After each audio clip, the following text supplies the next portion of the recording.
Entonces Ezequiel tuvo un encuentro con un hombre en Ezequiel 43. Dice que ese hombre lo llevó a la entrada de un templo. Poco después, al salir de ese templo, lo lleva a un lugar donde empieza a brotar agua. Y de alguna manera esa agua empezó, al principio le llegaba a los tobillos y así sucesivamente iba caminando él y le iba el agua llegando más a la rodilla, luego a las piernas, luego a la cintura y así hasta que solo nadando se mantenía, ¿no?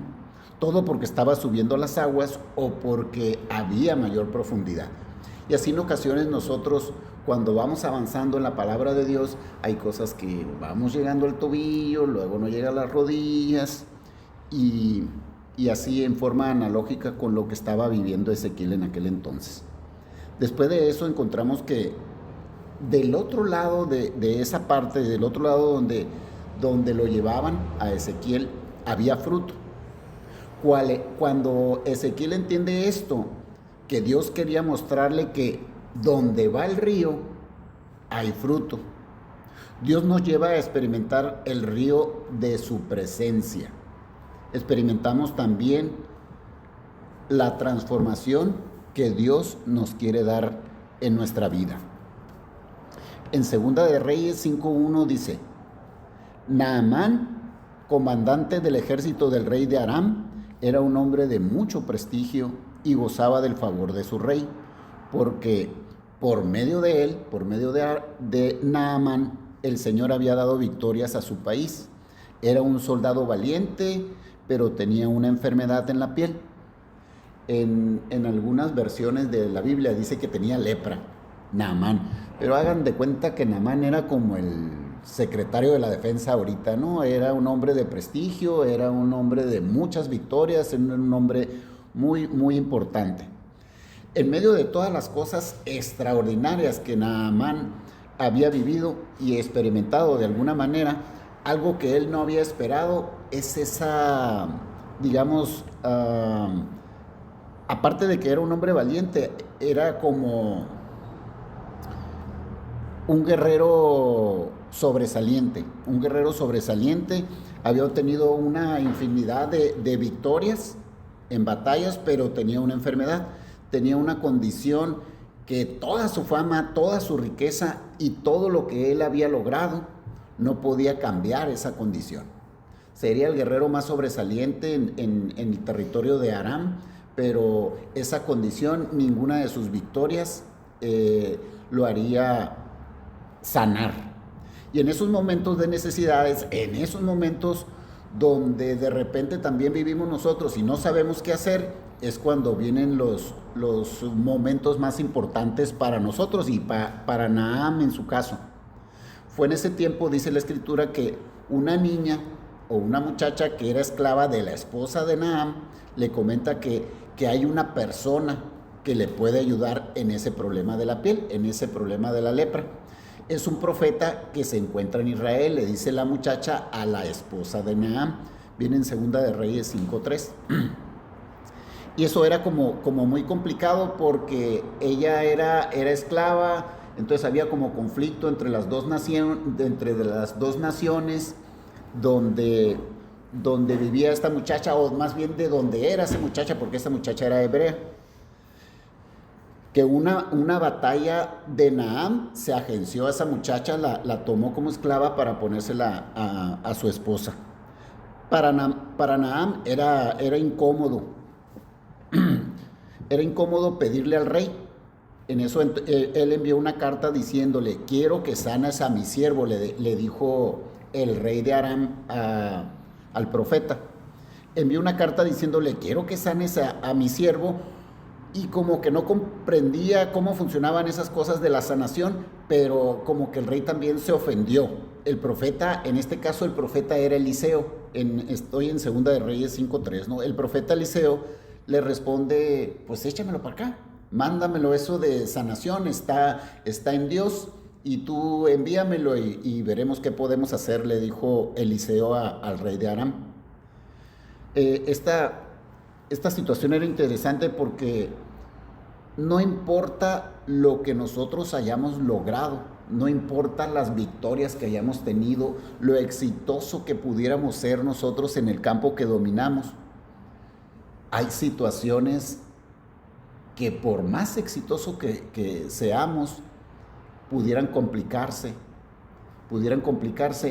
y todo el éxito que tuviéramos, todas las victorias que hayamos tenido, esa situación complicada no garantiza que nuestras victorias nos ayuden para solventar esa necesidad. Pero no olvidemos que Dios es un Dios de oportunidades, y si algo que Dios hará cuando sentimos que el agua nos llega hasta el cuello, lo que Dios hará es que aprovechará esos momentos de angustia, esos momentos para transformar algunas cosas de nuestra vida, que de otra manera, que no nos llegara el agua hasta el cuello, no pudiéramos enfrentarnos o no pudiéramos recurrir a nuestro Señor. Todos de alguna manera hemos vivido circunstancias donde el agua nos llega hasta el cuello. Entendamos que hay tiempos que Dios, por necesidad de nosotros, a veces nos sumerge para que recurramos a Él.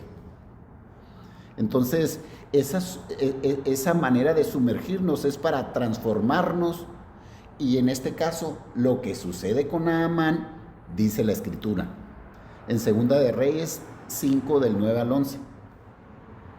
Así que Naamán, con sus caballos y sus carros, fue a la casa de Eliseo y se detuvo a la puerta. Entonces Eliseo envió un mensajero, envió como a su secretario, yo creo, ¿no?, a que le dijera: ve y zambúllete 7 veces en el río Jordán, así tu piel sanará y quedarás limpio. Le mandó decir Eliseo. Pero recordemos que Naamán era el equivalente al secretario de la defensa. Naamán pues traía como el ego muy arriba: pues yo soy el secretario de la defensa, voy a llegar y va a salir Eliseo, me va a dar un abrazo, me va a atender, y pues nada, ¿no? Que dice la Escritura en Segunda de Reyes 5:11, Naamán se enfureció y se fue quejándose: yo creí que el profeta saldría a recibirme personalmente para invocar el nombre del Señor su Dios, y que con un movimiento de la mano me sanaría la piel de mi enfermedad. Pero Ezequiel le dio la instrucción que para un hombre como él, un hombre que se sentía tan importante, que había logrado tantas victorias, que había logrado cosas importantísimas para el reino, cosas que él había vivido, cosas que de alguna manera habían cambiado un poco su corazón, su ego. Había ciertas condiciones en el carácter de Naamán que necesitaba tratarlas o tratarse para que Dios pudiera trabajar en su vida y demostrar el propósito que tenía Dios en la vida de Naamán. Entonces, si se fijan y notamos la reacción que tuvo Naamán, después de que el mensajero de Ezequiel le dice: oye, dice el jefe que te debe de zambullir 7 veces en el río Jordán, así tu piel sanará y quedarás como pielecita de bebé, haz de cuenta que le dijeron. En otras palabras, Ezequiel Cuando dices Ezequiel te refieres a Eliseo, ¿no? Eliseo, perdón. Sí. Yo puse Ezequiel, pero es Eliseo, porque Ezequiel está en el otro. Yo estoy confundido aquí, pero es Eliseo. Okay. Eliseo es el que le manda a decir: okay, puedo cambiar, puedo sanar lo que tú, con todas tus fuerzas, con todas tus victorias, con toda tu jerarquía, no has podido cambiar, le dice Eliseo. Lo que tú no puedes cambiar, déjate ofrezco una solución. Dice la Escritura que Naamán se enfureció, así como les dije, ¿no? Y la primera reacción de él fue lo que naturalmente nosotros pudiéramos haber reaccionado. Oye, pues yo siendo tan importante, ¿cómo me manda un siervo a que me atienda? Pues que no sabe quién soy, o cosas así. Era el pensamiento de Naamán, donde dice que se enfureció y se fue quejándose. Él decía, yo creí que el profeta saldría a recibirme personalmente para invocar el nombre de su Dios y que con un movimiento de la mano me sanaría mi piel y esa enfermedad que tengo en ella. El ego, pues sí. De repente yo creo que de alguna manera todos cuando andamos en victoria, pues de repente como que estamos perdiendo el piso, ¿no? Derivado de esto, vamos a ver 3 elementos que nos pudieran alejar del milagro que tiene Dios para nosotros, para nuestra vida. Son 3 actitudes normales, 3 ideas que tengamos, 3 paradigmas que el enemigo pudiera utilizar, o mejor dicho, uno mismo es como el enemigo que trabaja en nosotros mismos, ¿no? Tratando de justificar nuestra actitud cuando andamos en victoria, por llamarlo de alguna manera. Uno de nuestros mayores enemigos, la mayoría de las veces, ¿cuál es? El que vemos en el espejo, ¿no? Cuando andamos muy sobresalientes en el medio donde nos desenvolvemos.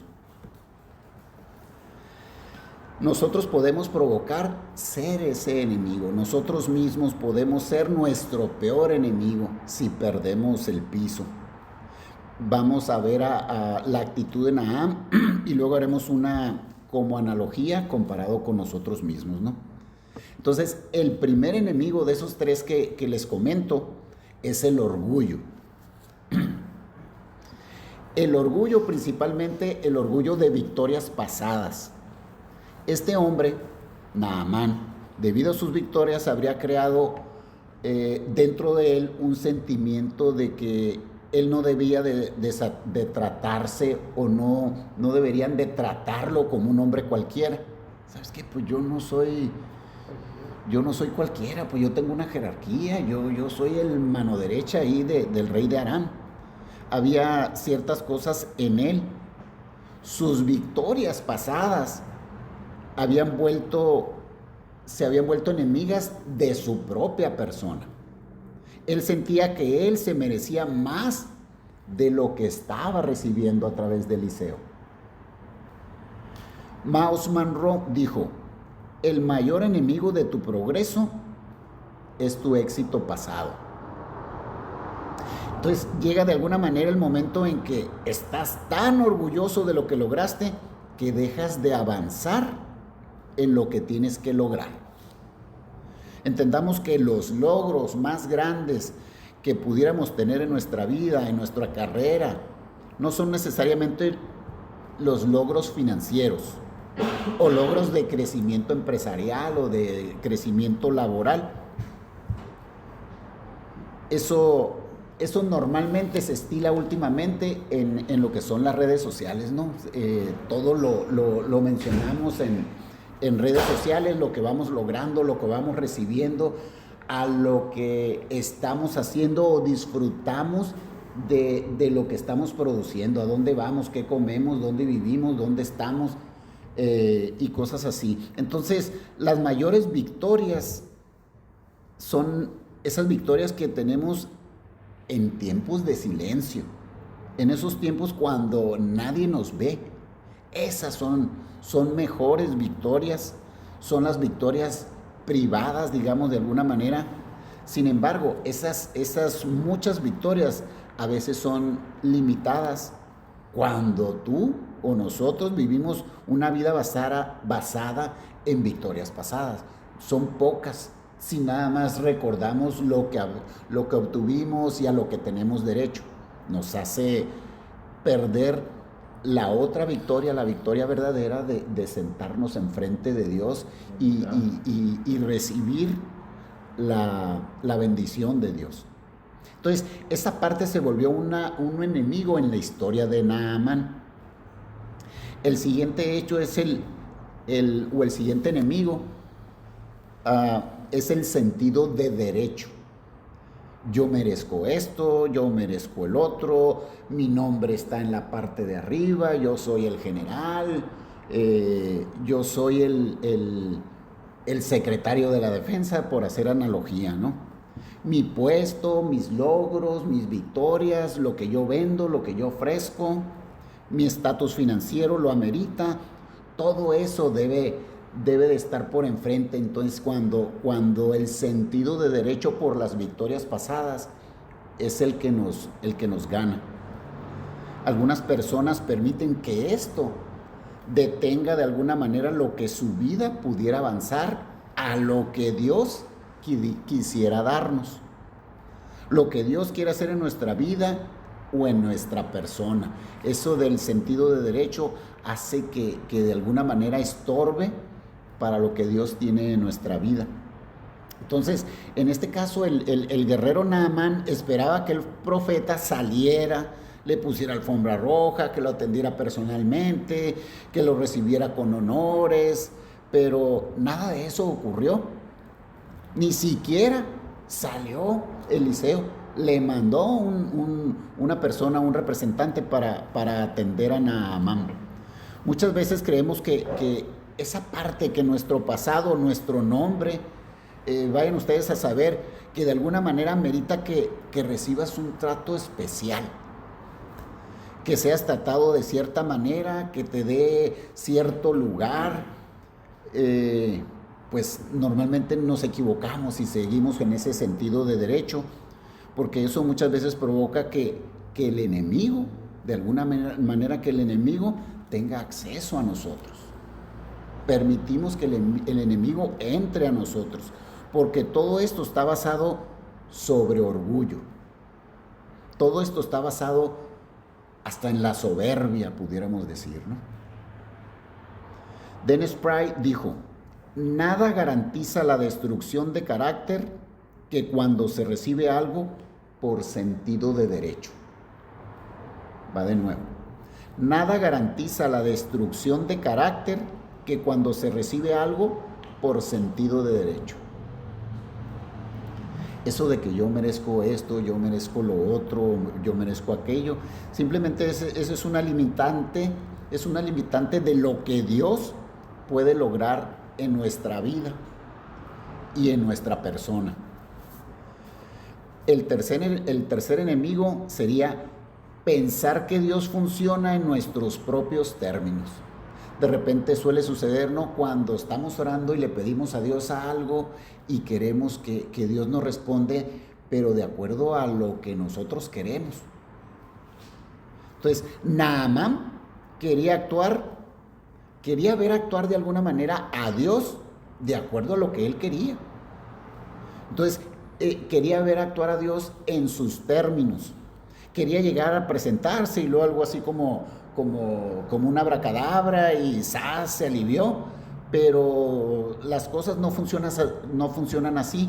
Dios nunca operará dentro de nuestros términos. Él siempre va a operar en sus términos.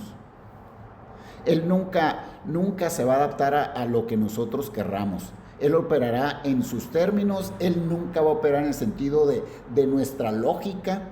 Él va a operar en el sentido de su voluntad. Es por eso que todos nosotros de alguna manera tenemos que alinearnos a su voluntad. Entonces, Philip Dance dijo: la fe verdadera no es la que intenta manipular a Dios para que haga nuestra voluntad, sino las cosas que nos posicionan donde nos alineamos a la suya. La fe verdadera no es la que intenta manipular a Dios para que nos haga nuestra voluntad, sino las que nos posiciona donde nos alineamos a su voluntad, a la suya. Entonces, muchas personas viven alejados, o a veces hasta nosotros vivimos alejados de lo que Dios quiere. Vivimos posicionados en nuestro ego. Debemos de trabajar en dar la buena batalla. No permitir que esos enemigos que hemos estado mencionando nos limiten a disfrutar de alguna manera de las buenas victorias y lo que Dios quiere hacer en nuestra vida. Nuestra casa, nuestro negocio, nuestros hijos. Después de que Naamán es confrontado por lo que él tiene que hacer, de alguna manera, de acuerdo a lo que estábamos leyendo en las Escrituras, él responde furioso lo siguiente: ¿acaso los ríos de Damasco, el Habaná y el Farfar, no son mejores que cualquier río de Israel? ¿Por qué no puedo lavarme en uno de ellos y sanarme? Así que Naamán dio media vuelta y salió enfurecido. Iba a decir otra cosa, pero la palabra dice enfurecido. Podemos hacer dos cosas ante este tipo de situaciones. Puedes seguir viviendo en tu condición, seguir viviendo bajo esa presión, bajo esa circunstancia que tú no puedes cambiar, por supuesto, o como cuando vamos con el médico, normalmente es que flojito y cooperando, ¿verdad? Tenemos que arrodillarnos ante Dios cuando tenemos ese tipo de actitud. Muchas veces no podemos perder de lo que Dios tiene para nosotros. No debemos de perderlo. Pero de alguna manera a continuación les voy a compartir 5 áreas de nuestras vidas que serán transformadas cuando nosotros de alguna manera le decimos y nos ponemos de modo con Dios y le decimos lo que sea porque necesito un milagro, como en el caso de Naamán. Voy a hacer lo que me digan porque dentro de mis fuerzas, dentro de mis victorias, dentro de mi poder, no he podido, en este caso, sanar lo que tengo en mi piel. Entonces, lo que sea, porque necesito un milagro. En Segunda de Reyes 5, del 13 al 18, sigue la historia de Naamán y le dicen, de alguna manera, sus oficiales trataron de hacerle entrar en razón y le dijeron: Señor, si el profeta le hubiera pedido que hiciera algo muy difícil, usted no lo habría hecho. Así que en verdad debería obedecerlo. Cuando sencillamente le dice, en el versículo 14 de Segunda de Reyes 5, lávate y te curarás. Entonces Naamán bajó al río Jordán y se sumergió 7 veces, tal como el hombre de Dios le había indicado, y su piel quedó tan sana como la de un niño y se curó. Sí, de mala manera, pero hizo la voluntad de Dios, ¿no? Lo que le habían pedido que hiciera. Entonces, de esos 5 elementos que les digo, el primer elemento que Dios trata con nosotros es nuestra voluntad. Lo primero que Dios transforma en nosotros cuando estamos muy urgidos, cuando estamos muy necesitados, cuando Dios nos quiere llevar a aguas más profundas, lo primero que viviremos, lo primero que de alguna manera encontraremos, la primera pared con la que nos vamos a topar, el primer obstáculo que vamos a enfrentar a cualquier milagro siempre será nuestra voluntad. Porque siempre vamos a querer hacer las cosas a nuestra manera, a nuestro modo. Normalmente vamos a querer hacer nuestra voluntad en lugar de seguir la voluntad de Dios, ¿no? Y tenemos que entender, ya hay una voluntad. Y esa voluntad, por supuesto, que es superior a la nuestra, ¿no? ¿Y cuál es? Pues es la voluntad de Dios. Ya existe un plan para nosotros, y del cual, de ese plan, no nos pidieron opinión. Ya hay un propósito, y no están buscando el de nosotros. Ya hay la manera de que Dios quiere hacer las cosas. Lo que nosotros tenemos que aprender es a desarrollar. Señor, no es mi voluntad, sino la tuya. Entonces tenemos que aprender a desarrollar eso, a desarrollar su voluntad y a entenderla de alguna manera. Y no aferrarnos a querer realizar nuestra voluntad y que Dios se adapte a nuestra voluntad. En 2 de Pedro 4:2 dice: no pasarán el resto de la vida siguiendo sus propios deseos, sino que estarán ansiosos de hacer la voluntad de Dios. Entonces, esa lucha interna que a veces tenemos o alguna vez la tuvimos todos, ¿no? De tratar de buscar que se haga nuestra voluntad. Andrew Morris dijo: Dios está dispuesto a asumir completa responsabilidad por aquel que rinde su vida completamente a Él. Va de nuevo. Dios está dispuesto a asumir completa responsabilidad por aquel que rinde su vida completamente a Él. Entonces, sabemos y queremos que Dios tenga completamente responsabilidad sobre nuestra persona, sobre nuestro hogar, sobre nuestra familia, sobre nuestro negocio, sobre nuestras actividades, sobre nuestro ir, sobre nuestro venir. Pero Él no puede tener el acceso a darnos todo lo que Él quiere darnos si Él no tiene acceso a todo lo que Él quiere que seamos. Entonces, si nosotros no le damos acceso a todo lo que Él quiere de nosotros, pues ¿cómo nosotros vamos a tener acceso a todo lo que Él nos pudiera dar, no? Perdón, dijiste segunda de Pedro 4.2. Primera de Pedro 4.2. Primera de Pedro 4.2. No pasarán el resto de la vida siguiendo sus propios deseos, sino que estarán ansiosos de hacer la voluntad de Dios. Entonces, desafortunadamente, algunas personas solo quieren una manera, que es su voluntad, ¿no? En este caso, Naamán lo que quería era su manera, su forma. Él quería hacerlo de manera de la que él decía, de la manera de que él pensaba que funcionaba, como él quería que funcionara, pero sin embargo Dios no se acopló a él. Naamán tenía que acoplarse a la voluntad de Dios. Podemos nosotros en la vida malgastar de alguna manera nuestra vida tratando que Dios se acople a nuestra voluntad, tratando de que Dios se acople a nuestras acciones, tratando de que Dios se acople a nuestros deseos. Así como de alguna manera Jesús, cuando estaba a punto de ser sacrificado, Él no quería, pero sabía lo que el hecho significaba, de que pesaba sobre Él todo el pecado del mundo, y declaró: no se haga mi voluntad, sino la tuya. Recordamos esa parte de las Escrituras, ¿no? Es la frase que pudiera ser una de las armas más difíciles, ¿no? De crear. No se haga lo que yo deseo, o no se haga mi voluntad, sino tu voluntad. Yo creo que normalmente queremos esa parte, ¿no? Que se haga nuestra voluntad. No nos atrevemos a decirle a Dios: pues hágase mi voluntad, ¿verdad?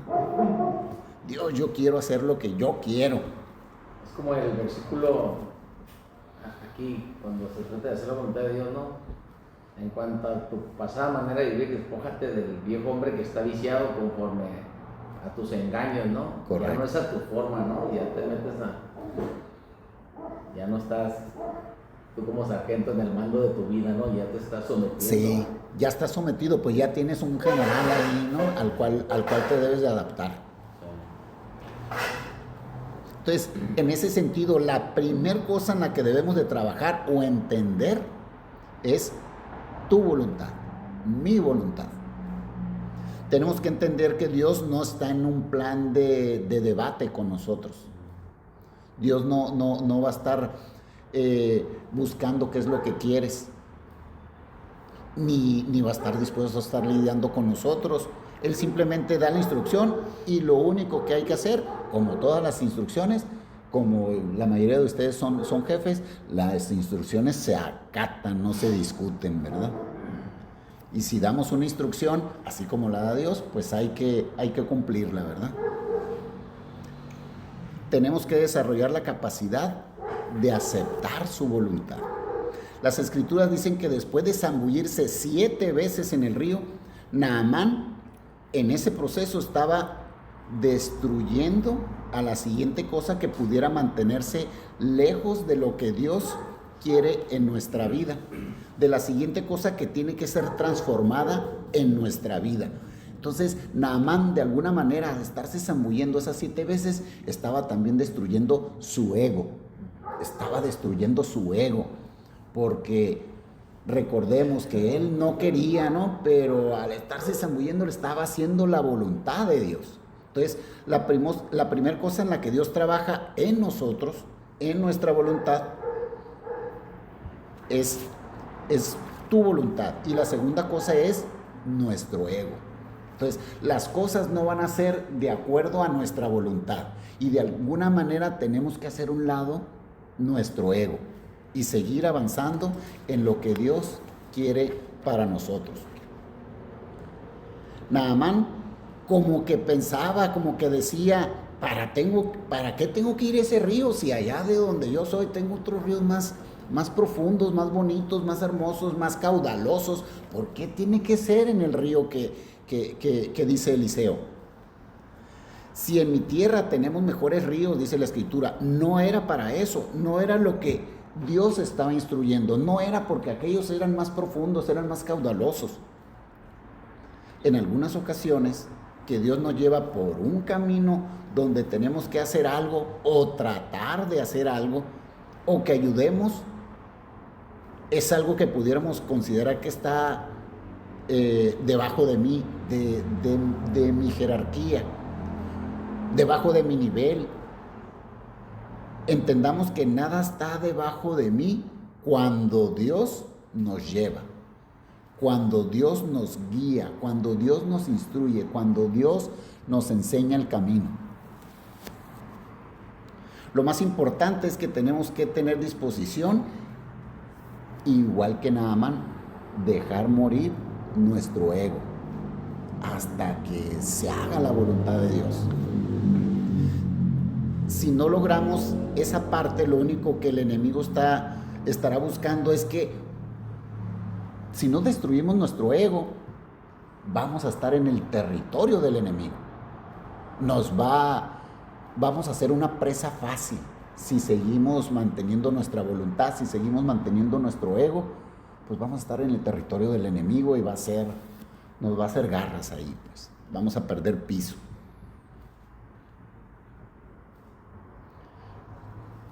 Esa es la razón de que el enemigo tiene derecho, y mientras vivamos en ese territorio enemigo, jamás podremos experimentar el poder transformador de Dios en nuestra vida.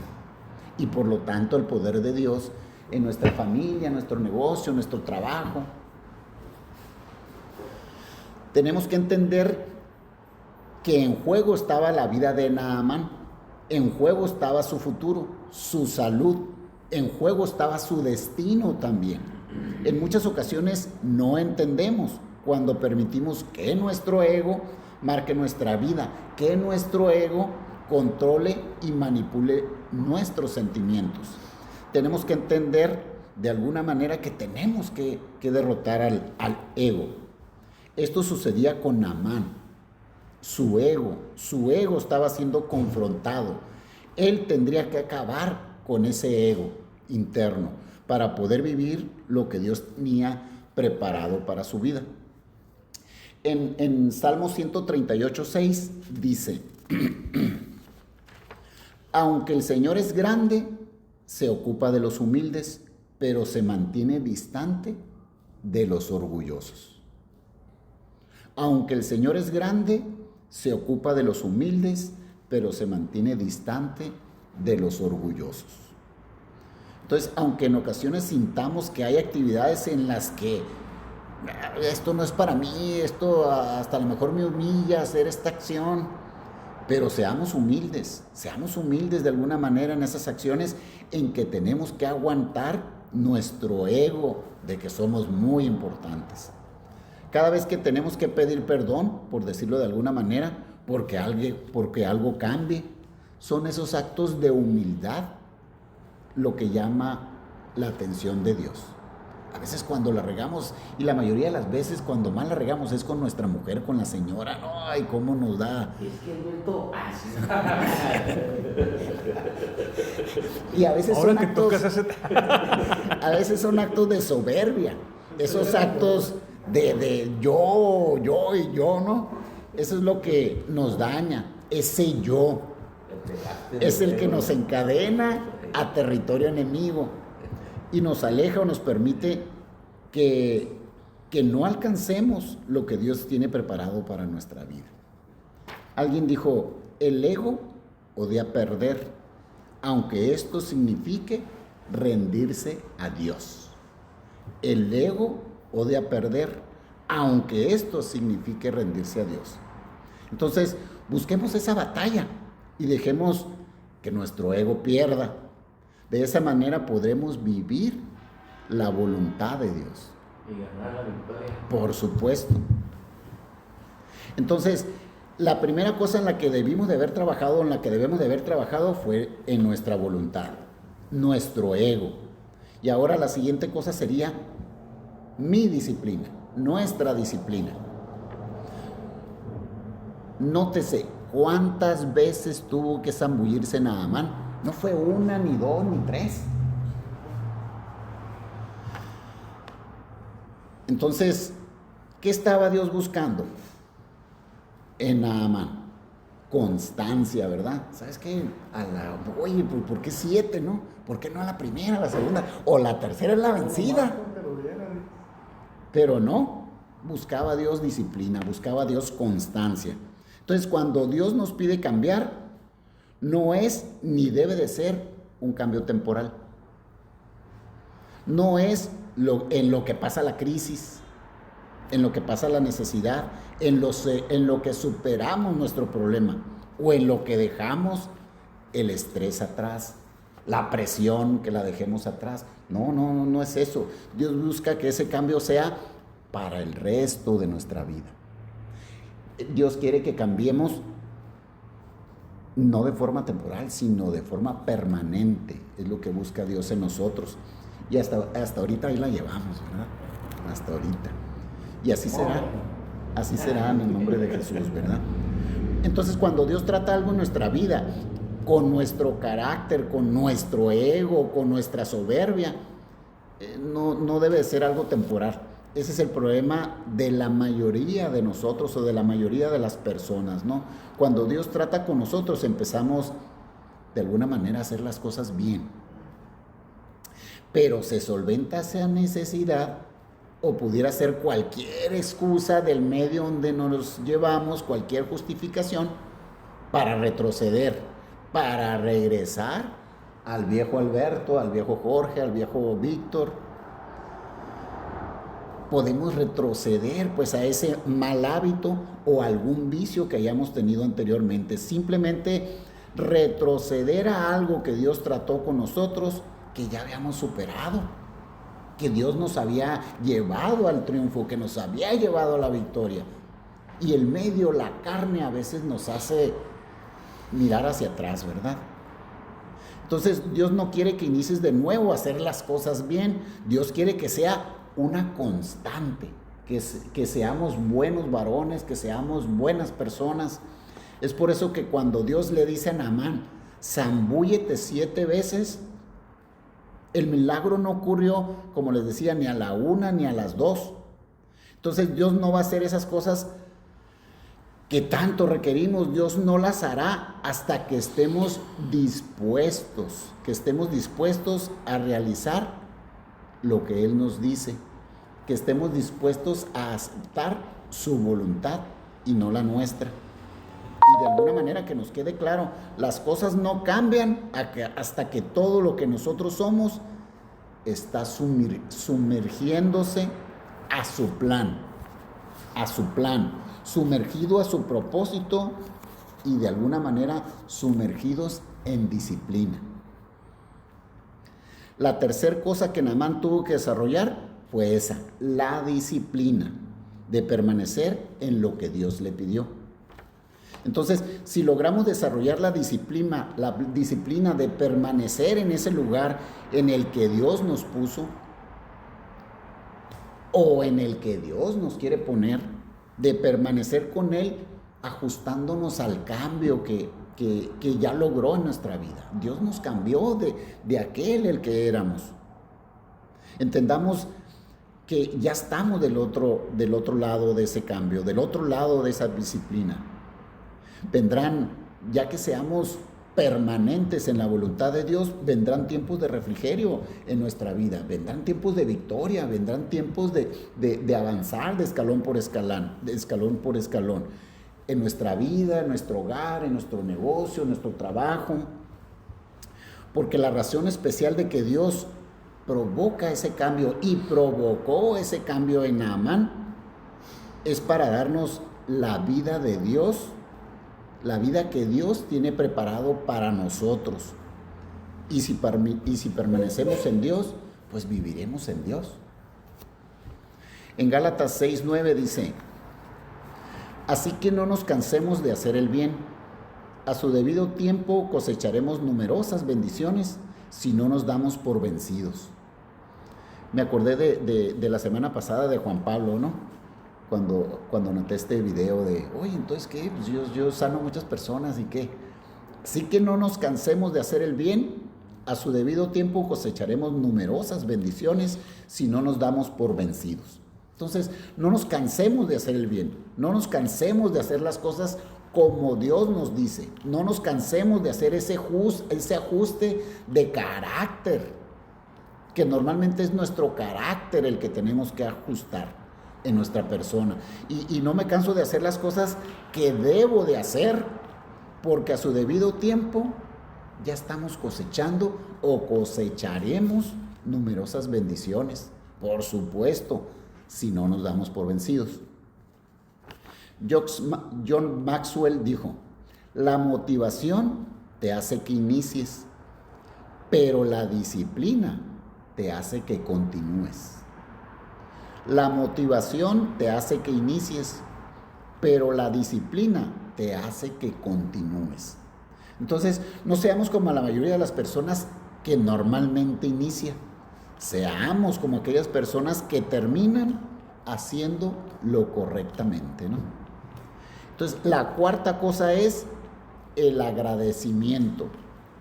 La siguiente cosa que ocurrió con Naamán, cuando este hombre vivió el milagro, cuando se zambulló 7 veces, entendió que eso fue producido por Dios, porque todas sus victorias, toda su jerarquía no había podido cambiar lo que él tenía en su piel. Entonces entendió, así como nosotros hemos entendido, que cuando vivimos en lo que Dios quiere, en lo que Dios obra y transforma nuestra vida, entendió que esa cosa que tenemos que expresar es, como todos nosotros, como tu compadre, tu amigo que olvidaste, agradecimiento. Eso es lo que tenemos que hacer, agradecer, así como Víctor agradeció ahorita, ¿no? Entonces, agradecimiento es un factor crucial en nuestra vida. Es un elemento que hace y transforma toda la diferencia en nuestra vida.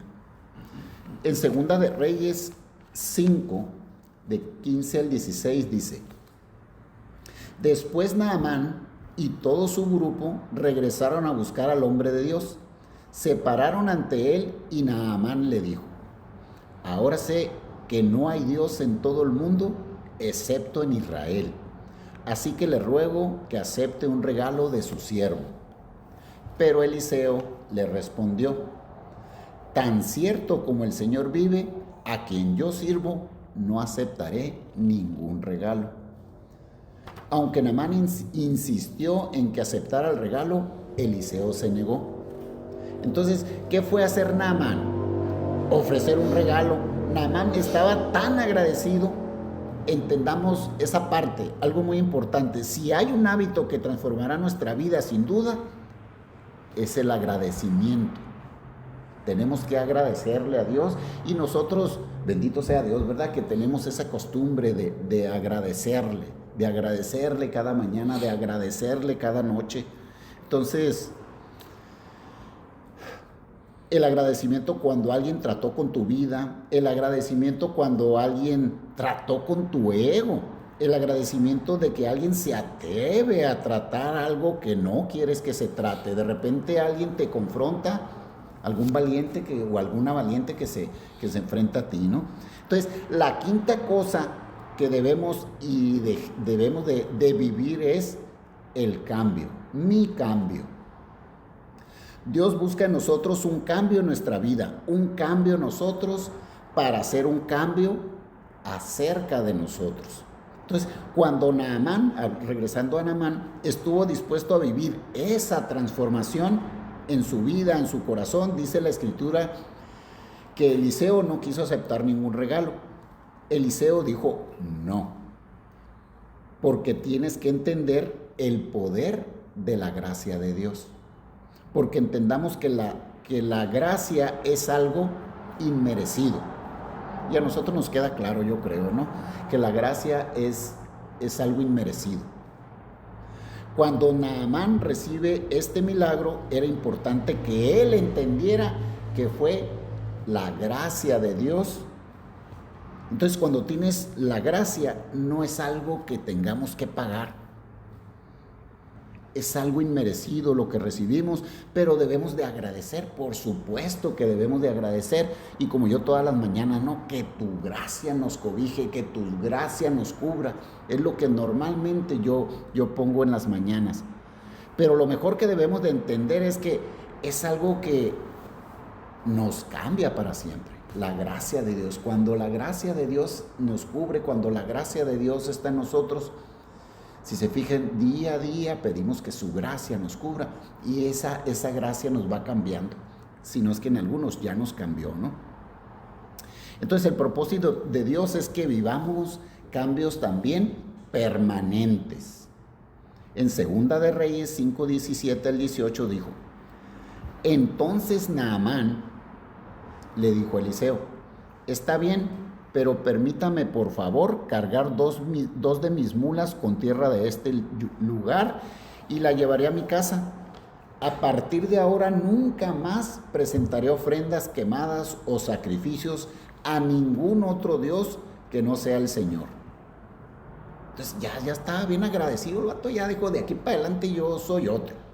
Sin embargo, que el Señor me perdone, dijo Naamán. Que el Señor me perdone en una sola cosa: cuando mi amo el rey vaya al templo del dios Rimón para rendirle culto y se apoye en mi brazo, que el Señor me perdone cuando yo también me incline. Como que él ahí pues es obligado por el rey, pero ya estaba pidiendo perdón por algo que iba a hacer, que es evidente que no le agradaba a Dios, ¿no? Entonces nos damos cuenta del corazón de Naamán cambió a partir de que recibió la gracia de Dios.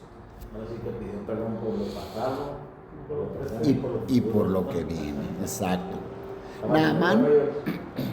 Naamán está diciendo: perdóname desde ahorita, yo por mi obligación con el rey tendré que ir a realizar cosas que no debo y que no debo a partir de hoy. Que sepa el Señor mi Dios que mi corazón es suyo, que aunque físicamente esté en ese lugar, mi corazón es tuyo, mi Dios. Entonces toda esta historia termina en una transformación. Eso es lo que Dios quiere hacer con Naamán. Por eso es el motivo de la sumersión. Por eso Dios quiere hacer que nos sumerjamos para un cambio, que nos sumerjamos para una transformación. Esa transformación será para el resto de nuestra vida. Entonces, Dios no está buscando lo temporal. Dios está buscando lo permanente de nuestra vida, lo permanente en nuestro corazón, lo permanente en nuestra persona. Ese hombre Naamán, a partir de ese cambio, vivió su vida para honrar a Dios. Así tiene que llegar el momento en nuestra vida, tiene que llegar el momento en que vivimos y nosotros lo hacemos. Vivimos y siempre declaramos que la honra y la gloria es para Dios. Entonces, ese es el tema que traigo yo en esta noche. Yo espero que haya trabajado en su corazoncito.